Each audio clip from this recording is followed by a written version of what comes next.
Bonjour, chers frères et sœurs. La Voix du Seigneur, aujourd'hui, une réflexion proposée par le jésuite Jean Améblé. Ce 31 dimanche du temps ordinaire, l'Église catholique propose comme texte Deutéronome au chapitre 6, versets 2 à 6, le psaume 17, la deuxième lecture aux Hébreux au chapitre 7 et Marc au chapitre 12, versets 28 à 34. Le thème de ce jour est les héros de l'amour. Le proverbe togolais dit en ce sens, à force de persévérance et de courage, la petite fourmi finit par arriver au sommet de la montagne. La loi de l'amour dont parlent les textes en ce jour n'est pas seulement exclusive à la religion chrétienne, elle est la règle d'or de toutes les autres religions. Ne fais pas à autrui ce que l'on ne voudrait pas que l'on te fasse. Tout juif et par la suite la tradition chrétienne a fait de ces deux lois, la loi de l'amour pour Dieu et pour le prochain, le fondement et le socle de la vie morale.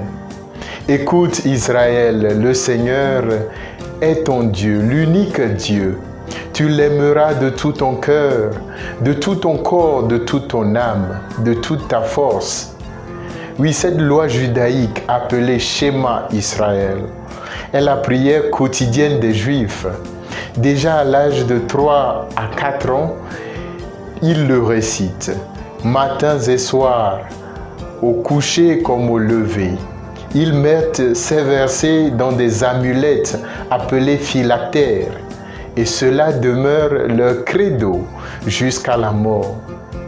Mais bien que, comme nous ayons passé des années à écouter le commandement de l'amour, bien qu'elle reste ancrée dans nos têtes, elle reste difficile à venir et à être vécue dans nos cœurs. Comment changer alors la loi extérieure en loi intérieure? Jésus nous montre le chemin parfait en étant le modèle du sacrifice et de l'amour. Je nommerai ce mois de novembre le mois du leadership, le mois de l'héroïsme à cause des célébrations, de la fête des saints le 1er novembre, de la mémoire des défunts ou de personnes qui nous ont marqués et marqué notre existence. Le 2 novembre, la fête du Christ roi. Je veux faire hommage à deux personnes, deux héros de l'amour.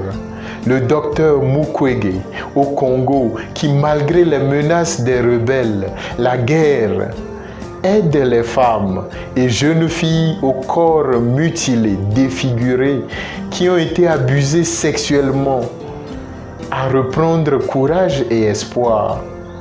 Il incarne la joie dans un contexte de haine et de douleur, de peur. Selon lui, l'homme cesse d'être homme lorsqu'il ne sait plus donner de l'amour et ne sait plus donner de l'espoir aux autres. La seconde héroïne est Abisoé Adjaye, une jeune entrepreneure qui aide les filles de familles démunies à avoir accès à l'éducation, à devenir des ingénieurs en informatique, en vue de transformer leur société. Un héros de l'amour ou un saint, selon le pape François, c'est celui qui laisse le Seigneur venir le réveiller, le secouer dans son sommeil, le libérer de l'inertie. L'amour, c'est un combat dont le résultat est la joie. Au proverbe kurde de dire « La sainteté ne vient ni du turban ni de la barbe, mais du cœur ». Bon dimanche à tous et à toutes.